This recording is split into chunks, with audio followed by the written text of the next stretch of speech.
Okay, how's everybody doing? Still awake after lunch? So I love presenting after lunch when everyone's in a food coma. So if I see you snoring, I'm going to come over and hit you. We're going to be prepared for slide glitches. We've seen them in every presentation so far, and already I've noticed my logo's gone and a few other things. So if I end up having to wing this, just bear with me. But we're going to be talking about hotel to apartment complexes. Converting them over. I know a lot of people have asked me about it. There's a lot of interest in this space. There's a lot of people making mistakes in this place. So if this is something you're interested in, pay attention so you know what not to do, because that's almost as important as what to do. So here's a little bit about what we're going to be covering.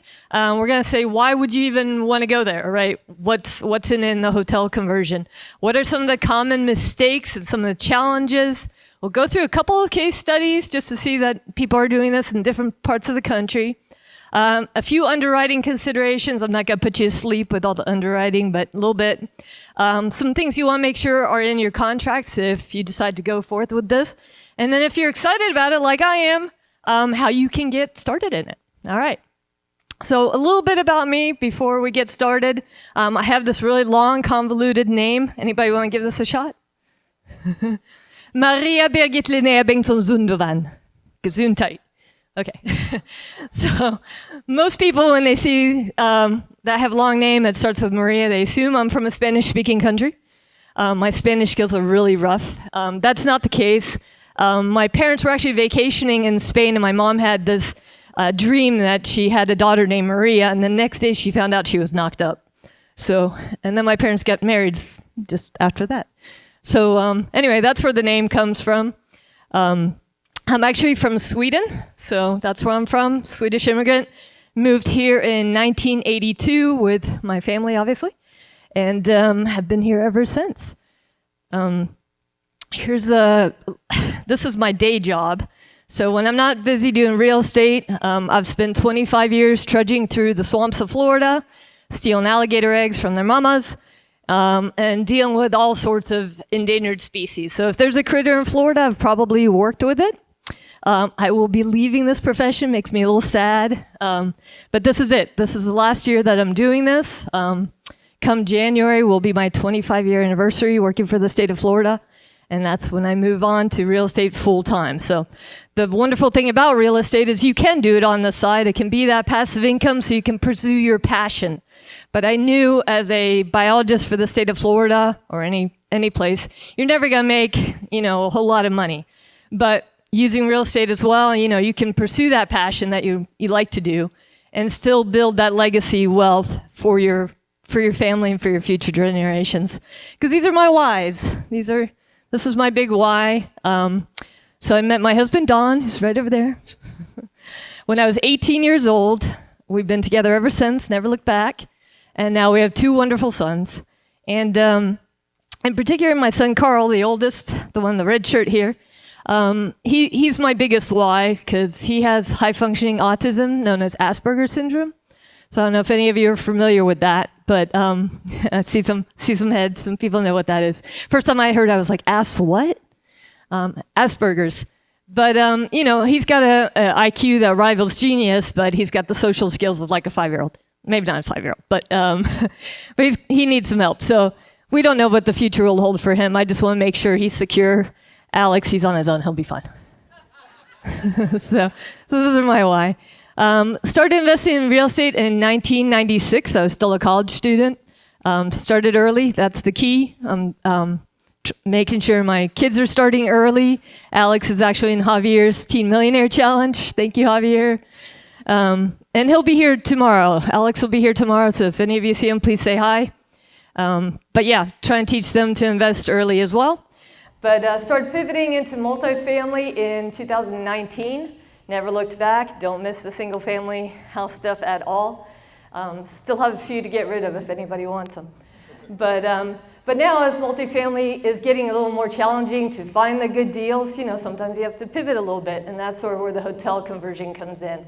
So here's my Blue Viking team. Hotel conversions, what makes it an opportunity? This is what we're going to discuss. But before we get too deep into it, I do have one disclaimer to make. I am not an expert in this, okay? I am fairly new to this. But the team I've been working on has done 5 of these now, and I've been working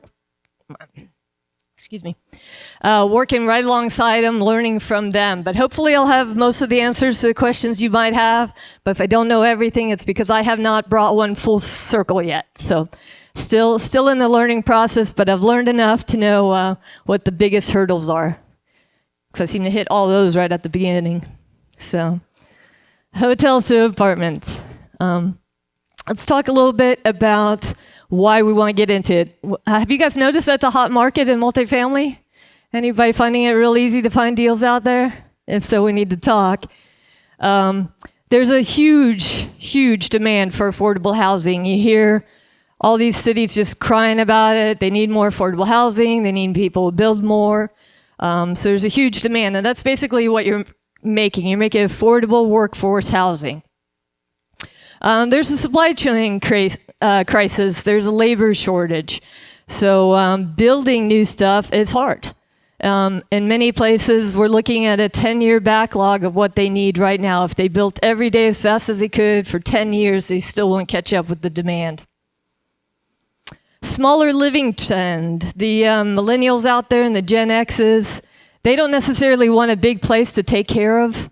They are happy to live smaller, but they like to have nice amenities. They like to have pools and workout centers and all sorts of on-site stuff, but that they don't have to take care of. Maybe they're smarter than we, you know? I've got that home gym that I just dust, right? It'd be nicer if somebody else dusted that and I can go look at it occasionally and say, yeah, I should be there.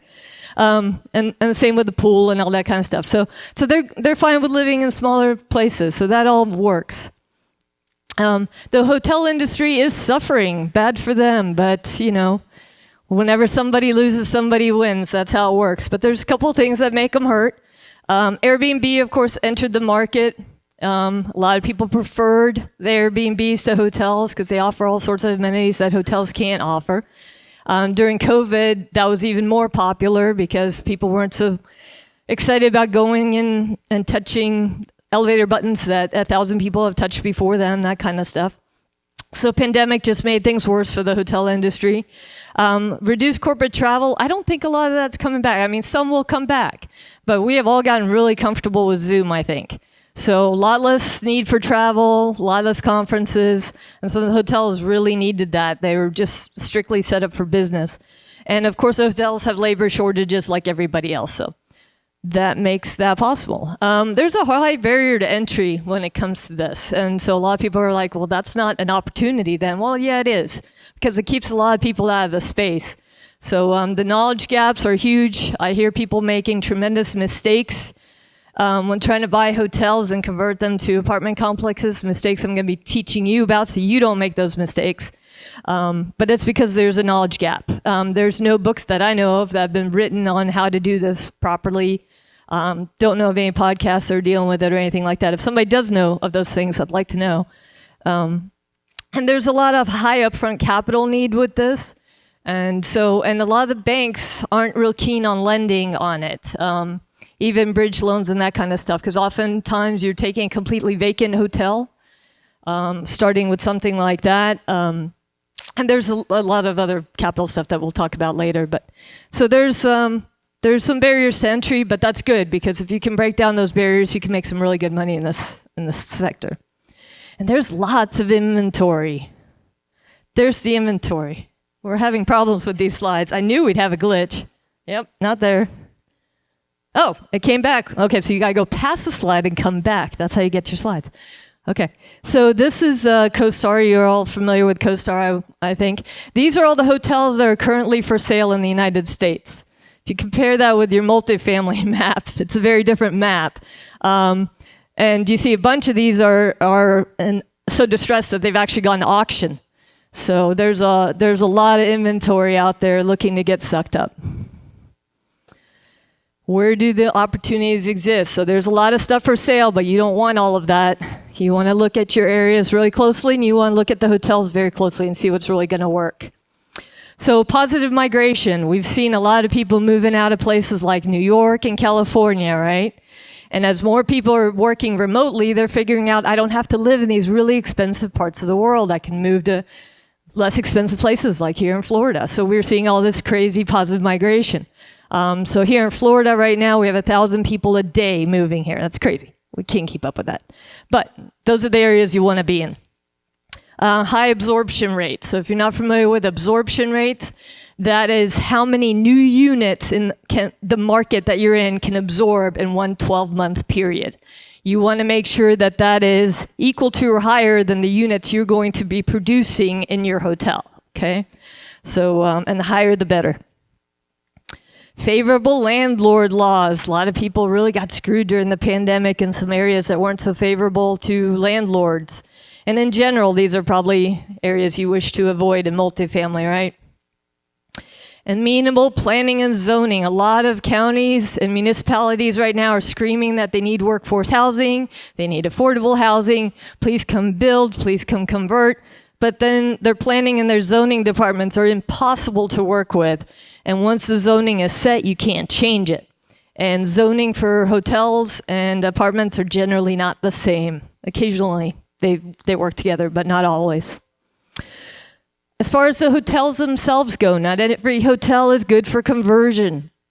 You want great amenities because they're living in small spaces, so you got to make up for that somewhere else. You got to give them something else that makes it attractive.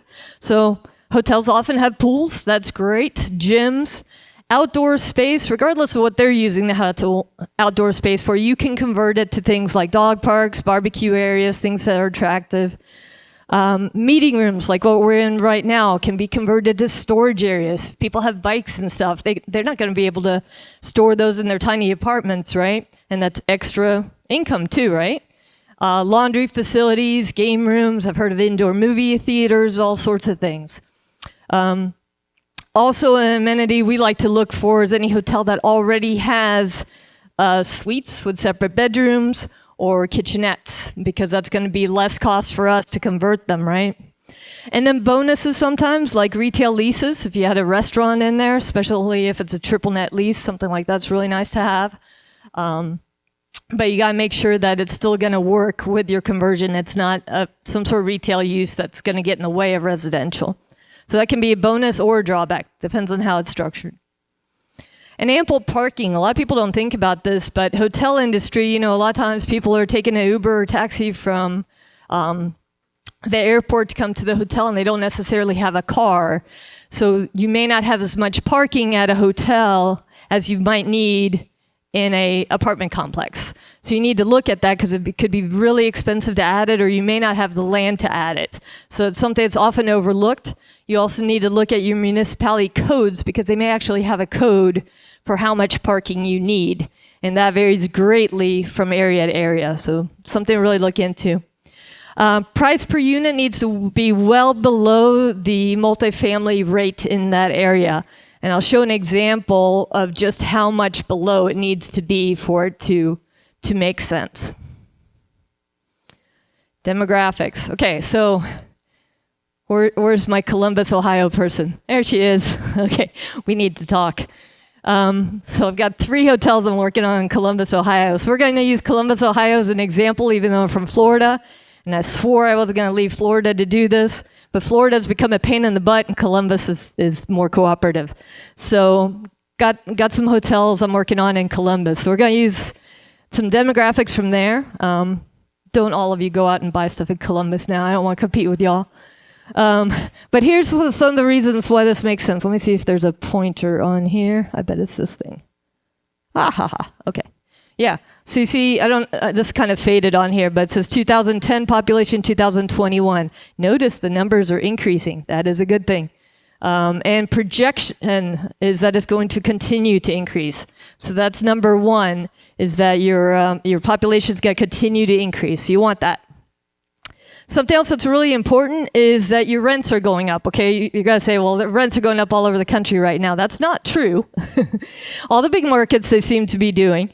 But it's not important. It's not enough that rents are going up. It has to be specifically for smaller apartments. So a lot of places, 2 bedrooms are the big thing. In multifamily, we're often looking for that ratio where you have the most 2 bedrooms because those are the most popular. What you need to make sure is that studio apartments and 1-bedroom apartments, because that's most of what you're going to be creating, that rents for those specifically are going up. So in Columbus, Ohio, I can't get this to work. There we go. That top line is the studios. There's a high demand for studios in this area. Okay, so those are kinds of things you want to look for. Another blank slide. I don't know why it's doing this. Okay, let's talk about the big mistakes. Okay, so there's a person I know in the multifamily investment group in Orlando. He will go unnamed. But he just called me. He goes, I know you've been doing this hotel conversion stuff, so I want to call you. He was all excited and let you know what I just did. I just bought this hotel in Tallahassee. It's going to be amazing. The per unit price was like $25,000 per unit. This is an amazing deal. And we started talking about it, and I thought, I know this hotel. I underwrote this hotel, and it made no sense with my calculations. How is he making this work? And they had gotten really excited about it, put it under contract, and they're all set to go. And they had not underwritten for a lot of the costs that you're going to need in this. And one of the large, what on earth? Okay. One of the biggest mistakes is what I'm seeing missing in this picture. Can anyone tell me what's missing in that picture? Oh yeah, there's no kitchen. Most of them don't have kitchens, so we're going to have to put those in. It's something small.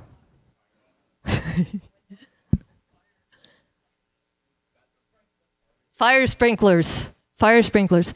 Do you know what it costs to put those in a retrofitted building, to put sprinkler lines in? $200,000 or $300,000 is what I heard here, yeah.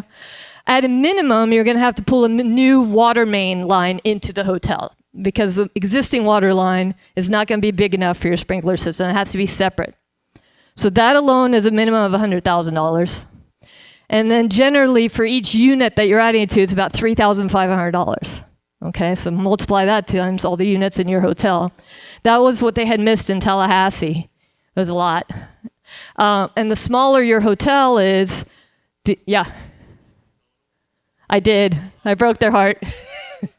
That was one of 3 things they had missed. The smaller your hotel is, you know, the less units that can absorb that cost, right? That, especially that main line coming in. So they had missed that, as well as many other things. They're mainly just looking at per unit cost and comparing it like you would with multifamily. So that's one of the mistakes you don't want to do. But you need to make sure that you can legally convert. One of the places we just went and visited in Columbus, Ohio, is a property we had under contract. They had actually gone ahead and used it as a residential place. They were contacted by the government. It was one of those government contract things to house homeless. And so they just went ahead and put them in there, and they didn't change any zoning or anything. And, you know, that worked well for about a year or so, until the municipalities around there figured it out. And they made them kick everybody out. They lost all sorts of crazy money because they didn't do it legally, and they got in all sorts of legal trouble too.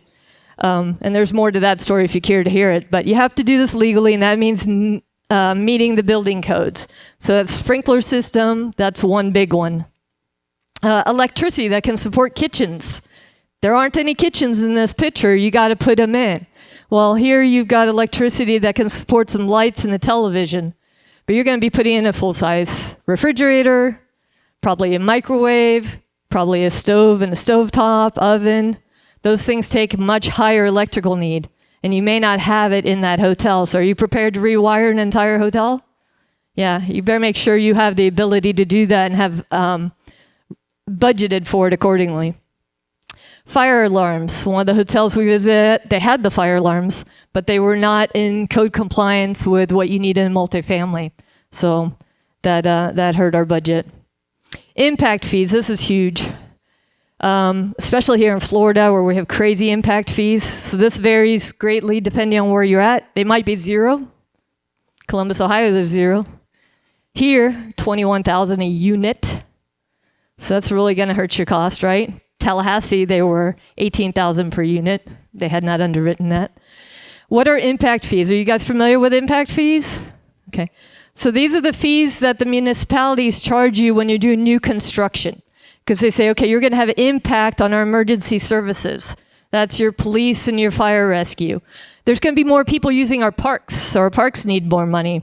Schools is huge. You're going to have all these new residents with their kids going to our schools, so we're going to charge you an impact fee for that.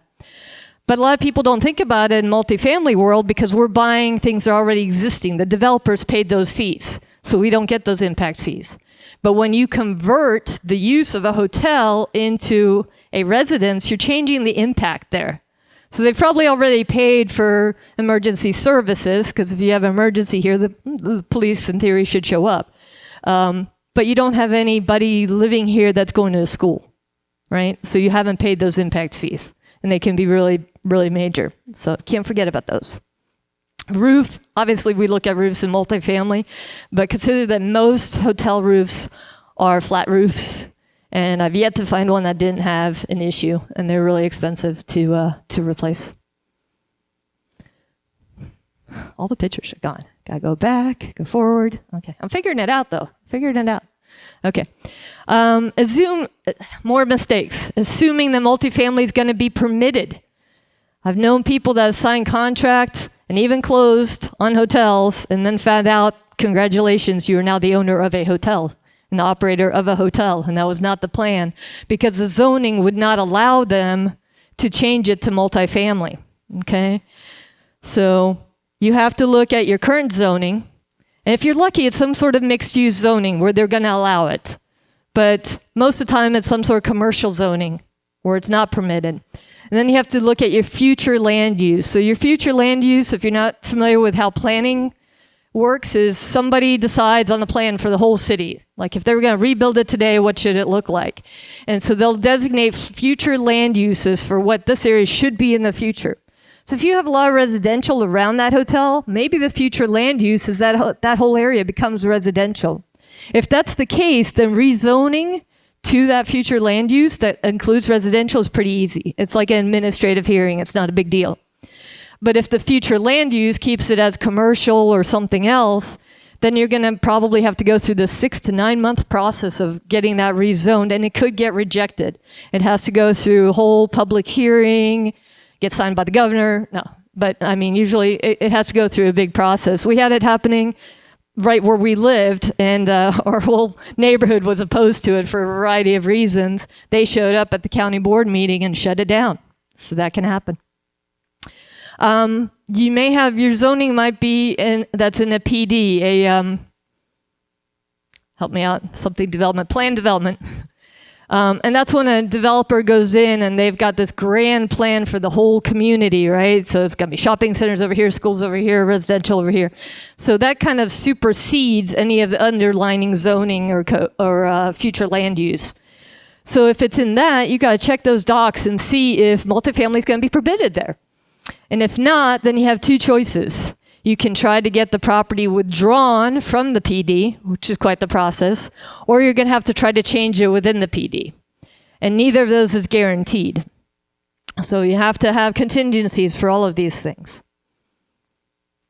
And assuring enough parking, we touched on this a little bit, but the requirements could range anything from a half a space per unit to 2 spaces per unit. And that's going to make a huge difference in how much parking you need. Oh, and this is a lovely one. Had a great property in Orlando. All the numbers worked. Everything else worked. Even with the crazy impact fees, this was going to work. And then we got shut down because the city of Orlando requires a minimum 500 square feet per residential place. The units we were looking at were 220 square feet. Each hotel room was. So even if we combine 2, we're at 240 square feet. We're still under the minimum. And financially, it didn't make sense to combine 3 of them. So that's another one that can stop you in your tracks. All my pictures are going bye-bye. All right, here we go. So the key really is to get very familiar with all the local regulations for the market you want to be in. Taking the shotgun approach of looking across the country for all of these, that can be really difficult because those codes and municipalities are going to have different rules everywhere you look. City and counties, right across the lines can all be completely different. Some of the regulations that can kill a deal: individual metering requirement just killed a deal I had in Kissimmee. They actually put a moratorium on hotel to apartment conversions while I was under contract. Luckily, I had get out of jail free clauses in there. But yeah, they now dictated that each individual unit needs to have its own water line run to it and its own electric line to it. The costs are astronomical. It would be cheaper to tear it down and start over. Retail space requirements. Jacksonville likes doing this. 30% of everything has to be retail. So, if you already have a restaurant in that hotel and you're going to keep that, maybe that's going to satisfy that requirement. But if you have to add that may or may not work with your plans. Open space requirements. This is another lovely one down in Kissimmee. They said for every 50 units of residential living, you need an acre of open space. So the hotel we're looking at was 107 units. We needed over 2 acres of open space, just open green space. Well, the whole property was 2.1 acres.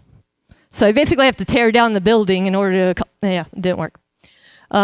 Unit mix requirements. So you may underwrite it as all studios or all 1-bedrooms, but perhaps the county requires that at least 30% of your building be 2 bedrooms. So you have to know all that kind of stuff.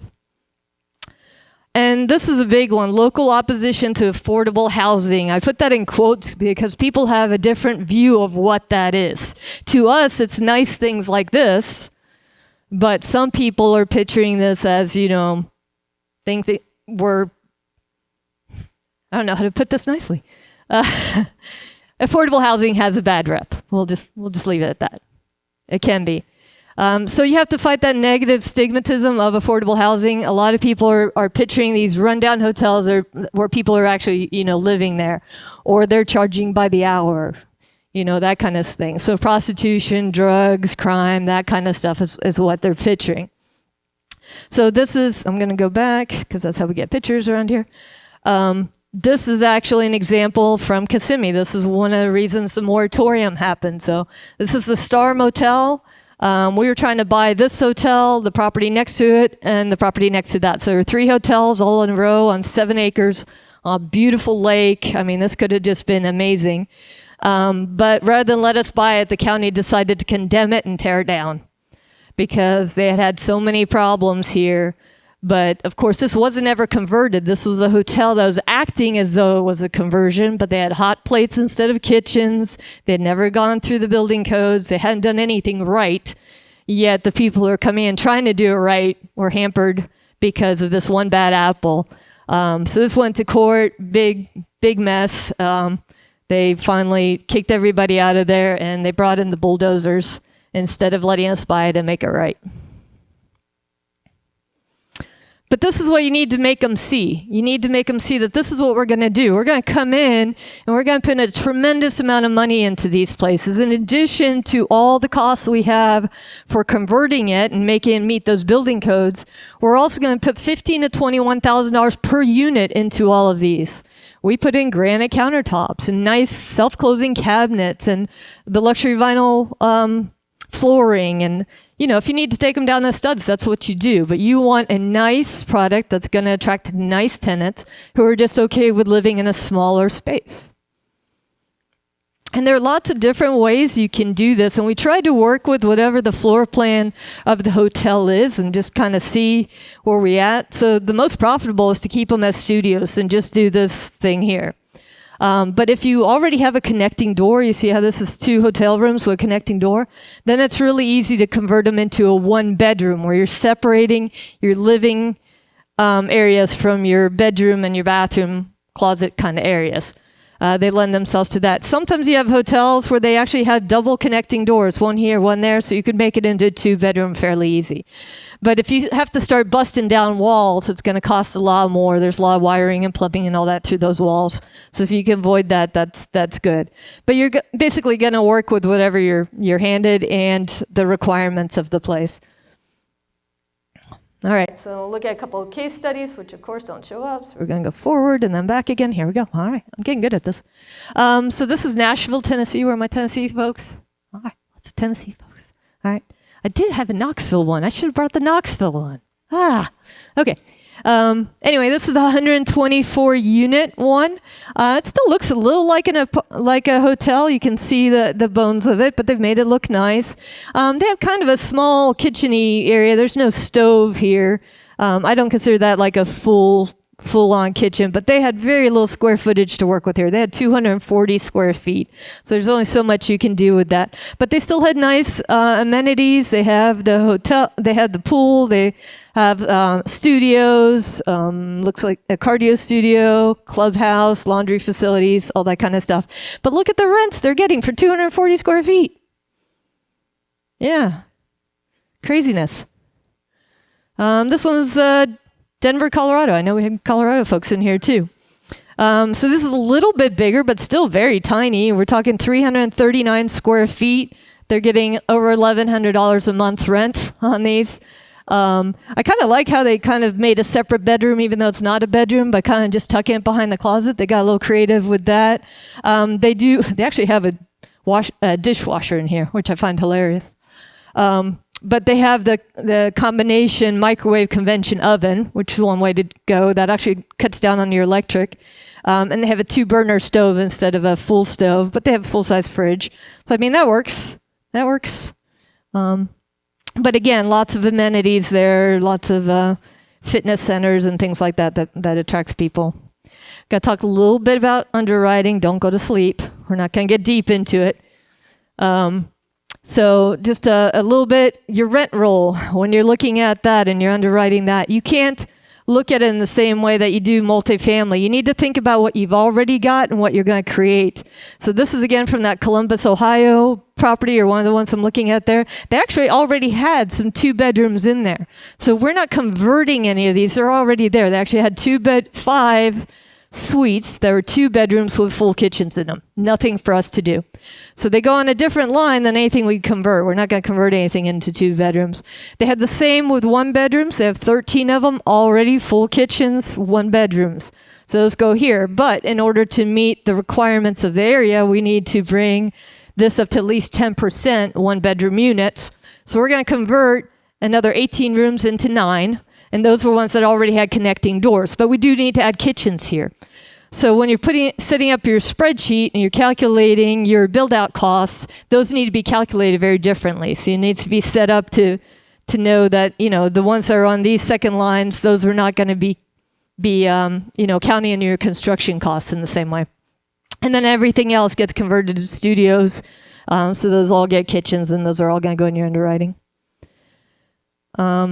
Few other things, building exterior facades. A lot of times the hotels have where you drive in to check in. I forget what you call that area. It's covered usually. Yeah, a lot of municipalities will make you get rid of those or change them up so it doesn't look so hotelish. So you may have some costs there. Storage units, if you're going to convert some of your meeting rooms to storage units, you got to account for that cost, but also that income. And of course, the sprinklers, we have it so you can just check the box. It's automatically going to calculate the cost for you based on how many rooms you have. You want these to be very flexible because when you go to meet with your counties, they may tell you need to change this or that, and your room count's going to change. You need all of that to update on your spreadsheet automatically. Your real estate taxes are going to change. Hotel taxing is very different. So you can't look to see what the hotel is paying in taxes and make some guesstimate as to what you're going to call. You're going to need to call your taxing authority and figure out what that's going to be. And don't forget those impact fees. So here we are. This particular hotel, the going rate for market family units there was $79,100 per unit. We were buying ours at $16,908 per unit. So that sounds like an amazing deal. But when you get to your underwriting, you're at $49,400. Still an amazing deal. But you could see how if you were basing everything on this unit from the get-go, you might be in for a shock. Because that's what, three times the cost? Yeah, you've about tripled it. And this is with a big one. This is 217 units. So, but look at these results. Look at your IRR. So we aim for 30% or greater. I've seen them upwards of 44%. Some of the returns here are just amazing. This is where you should get excited, people. Okay. And most of the time our refi hits 100%, but we're happy if it's anywhere over 75%. So that's sort of our minimum. But, you're going to make some money on this one. So that's the goal. That's the goal. A few contract contingencies that you have to think about that you might not think about with your regular multifamily. We'll hit this real quick. It needs to be permanent for multifamily use before you close. Utilities may not be able to support it. I'm talking the municipalities' utilities. So you need to check with your utility company, make sure that that's going to be okay. We talked a lot about zoning. Finance contingencies, in our case, we're using a $100 million fund to do this, but if you don't have that, if you're requiring bank loans, that can be tough because they underwrite these different. They don't know how to underwrite them. So make sure you have a finance contingency in there because the regular lenders you've come to depend on might balk at this. And all our contingency periods are till the end of the contract. All right, so if you're excited about that, how to get started. Again, my pictures went away. I'm gonna try this again. There we go. All right. So first thing you need to do is decide on your market and get to know that market, like really get to know it. Find out what they're going to require in every way. And then you need to start networking with your hotel brokers in that area. They are not the same as your multifamily brokers. And they speak a completely different language. They don't talk about units. They talk about keys. We have 215 keys. Okay. Those are units. And they don't evaluate the properties the same way. So when you're talking NOIs, they're looking at you like you got two heads. The way they calculate the value of a hotel is that they take the room revenue and they multiply times 3, or at least that's the rule of thumb. So right now hotel revenues are up or down, which is why we're getting good prices on these. And then you need to find a mentor, teacher, partner, or a team with some experience. Don't go at this alone your first time. But find some that will not have, proprietary information that you can't take and use on your own later. So I was lucky to get in with a team that said, we're going to teach you everything you need to know. And then if there's stuff we don't want that you want, you can take this and go do your own thing. And that's the perfect partner you want. That's exactly what you want. You get the support, but you can also go do your own thing. And then find a way to bring them value, whether that's deal sourcing, underwriting, dealing with all that rezoning and permitting. It's great to have people on the ground who are willing to tackle all that. And deal sourcing, I'm just going to hit on this a little bit because it's a bit of a sore subject. Sending people a bunch of listings from LoopNet and Crexy, that's not deal sourcing. We can all find those. It's finding the properties that the brokers have and then going and making sure your zoning's going to do it and everything in that market's going to work and the rents are going to support it. Like, hand it to them on a silver platter. We did all the homework. This is going to work for you. That's deal sourcing. That's going to get you on the team. All right. I hope I didn't put you to sleep. Thank you all for listening to this exciting opportunity. Do we have time for questions or no? Anybody have any questions? You guys got it all? All right.